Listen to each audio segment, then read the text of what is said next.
It started with a car crash. I was the passenger. We were driving home from school, my brother, Liam, behind the wheel, me in the front seat, headphones in, half listening to him talk about some internship Mom was pressuring him to apply for. Then there was the screech of tires, the sudden jerk of the wheel, and the sound of metal tearing. I remember blood, mine, pain, glass. Please subscribe to our channel and tell us in comments from where are you watching this video. Then blackness. When I woke up, it wasn't to my parents crying or holding my hand. It was to fluorescent lights and the smell of antiseptic. My arms were strapped to IVs and my torso ached like it had been ripped open and sewn back together. I blinked slowly, trying to understand where I was. My mouth felt dry. I tried to speak, but no words came out, only a low groan. The nurse noticed I was conscious and called someone. A few moments later, my mom and dad walked in, but not with the panic or relief of parents who nearly lost their daughter. They looked tired, not from worry, from inconvenience. "She's awake," my mom said to the doctor coldly, not to me. She didn't hold my hand. My dad didn't meet my eyes. The doctor smiled at me, relieved. "You've been through a major surgery. You lost a kidney in the accident, but you're stable now. We saved you." I tried to ask about Liam, but my throat burned. The nurse gave me ice chips. When I finally managed, my mother answered like she was bored. "He's fine. He walked away with scratches. You, on the other hand, will have to stay a while." She didn't seem upset, just annoyed. The days blurred. I was stuck in that hospital bed, trying to piece myself back together, body and mind. Liam didn't visit once, neither did my parents, except when they had to. I thought maybe it was the shock, maybe the guilt, maybe they didn't know how to process what had happened, until the night I woke up and everything changed. It was late. I had trouble sleeping, the pain too sharp, the room too cold. I was half dozing when I heard voices outside my door. I was hooked to fluids, weak, but awake enough to listen. It was my mom and dad, talking to the doctor, whispering. "So, you're saying if we take her other kidney?" My mother's voice. "She wouldn't survive that," the doctor replied firmly. "She's already lost one. Removing the second would mean—" "But Liam needs it," my dad interrupted. "He's the one with a future. She's just a girl. She doesn't even know what she wants in life. She'll never be able to carry much or run. She's already limited," my mother added flatly. "This would be a sacrifice that means something." The doctor was stunned. "You're talking about killing your daughter." "She'd be doing something good for once," my mom snapped. I couldn't breathe. My own parents were trying to offer me as a donor to save Liam. They hadn't asked me. They hadn't told me. They were planning it, behind closed doors. My stomach turned. I pulled the sheets up over my face and tried to stay still. I wanted to scream. I wanted to rip the IVs out and run, but I couldn't even lift my arm. Tears streamed into my pillow. I had always known they loved Liam more. He was the golden boy, the one they bragged about. I was always the afterthought, but I never imagined they'd be willing to end my life, just to keep his perfect little future alive. They left. I waited until morning to speak, and I decided right then I would get out. I would live, but not just survive. I would make sure they never forgot what they tried to do to me. Not ever. The next morning, I asked the nurse, quietly, if I could speak to the hospital social worker. I didn't say why. I just told her I felt unsafe. The nurse nodded with a flicker of concern in her eyes. Something in my voice must have told her this wasn't about pain or recovery. This was survival. By that afternoon, I was sitting, barely, propped up in bed, while a kind-faced woman named Judith sat across from me with a notepad and the softest voice I'd ever heard. I told her everything. I didn't cry. I couldn't. I was too numb. I just spoke in a low voice, careful with my words. My parents asked a doctor to take my remaining kidney for my brother. They said I wasn't worth as much. Judith blinked once, then closed her notepad. That was all I needed to say. That day changed everything. I didn't see my parents again for a week. Judith and the hospital filed an ethics complaint. A protective order was placed on my room. My medical decisions could no longer be accessed or altered by my family. I had never felt so terrified, yet so free. Judith helped me make arrangements. I wasn't 18 yet, just a few months shy. But with a judge's permission and the records from the hospital's audio system, which had picked up parts of that conversation outside my door, I was granted temporary legal separation from my parents. They couldn't touch me. Not legally, not physically. When my parents found out, they raged. They stormed into the hospital waiting room and tried to demand access.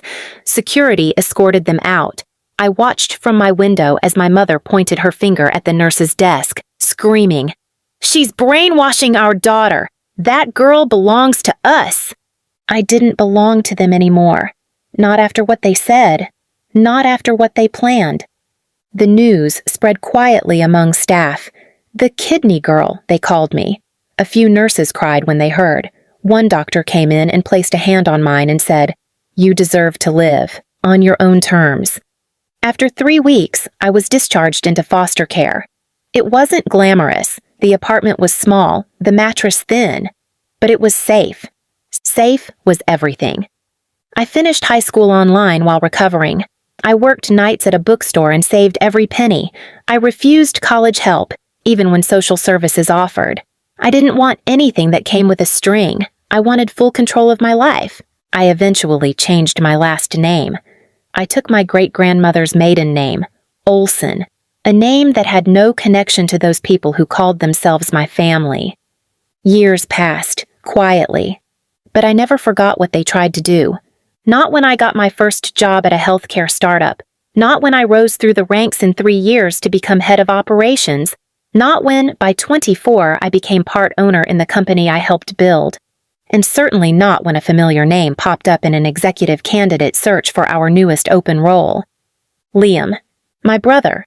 I stared at the resume like it was a ghost. He had no idea. He had no idea I was still alive. Or thriving. He thought I'd disappeared into some system, that I'd withered away, voiceless. Maybe he even believed I'd died, that Mom and Dad got what they wanted. But I hadn't died. I'd just been quietly building the future they never believed I could have. And now, I was going to be the one holding his fate. I invited him to an in-person interview. He accepted. He didn't recognize my name on the invitation. Of course not. And he certainly didn't expect to walk into the executive boardroom and find me sitting at the head of the table, looking straight into his eyes. His mouth dropped. "You," he stammered. "You're alive?" I smiled. Alive, healthy, and no longer yours to silence. Liam didn't know where to look. His eyes darted from the marble floor to the gold-trimmed glass wall behind me to the framed awards I'd earned. But they always came back to my face, my calm expression, my strength, the strength they never believed I could have. You're the COO, he said again, his voice cracking. I leaned forward, fingers laced. Yes, of the company you're begging to join, the one you sent a resume to without doing a background check. He tried to smile.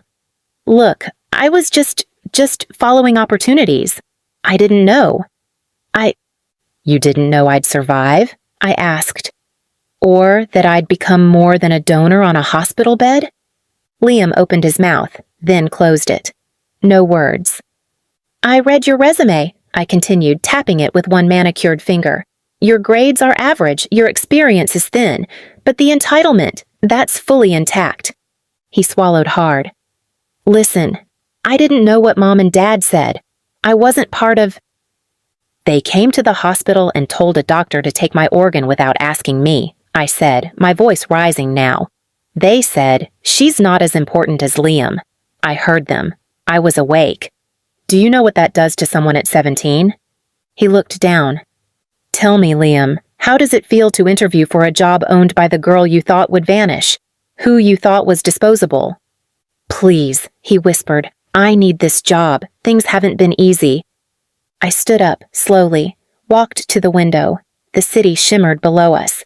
My voice was cold. You can tell Mom and Dad I heard every word. and that now I'm in a position they'll never reach. Then I turned to face him. As for this job. A pause. I created a policy here, one that protects people who've been betrayed by their families, who were treated like nothing. So no, Liam, you don't get to wear a suit and walk into this company and act like nothing happened. His face turned red. You're ruining my life. I tilted my head. Oh? You mean like you all tried to ruin mine? By stealing my body, my freedom, my future? He glared. You always played victim. I leaned in just enough so he could hear every word. No, Liam, I was the victim. Now, I'm the ending. He stormed out. I stood there for a moment after he left. Quiet, peaceful. And then I called HR. Blacklist the name, permanently, and send a notification to our partner firms. They won't be hiring him either. That night, I went home to a modest apartment overlooking the lake. I didn't need a mansion. I had something more valuable. Peace. I sat on the balcony and read the email from the hospital. They were launching a campaign to protect minors from unethical parental control in organ donation. They were naming it after me. The Claire Protection Protocol. Claire. My new name. My real name. Not the one my parents gave me. The one I chose when I freed myself. A week later, a letter came in the mail. No return address, but I knew the handwriting. It was from my parents. Inside was a desperate plea. They were in financial ruin.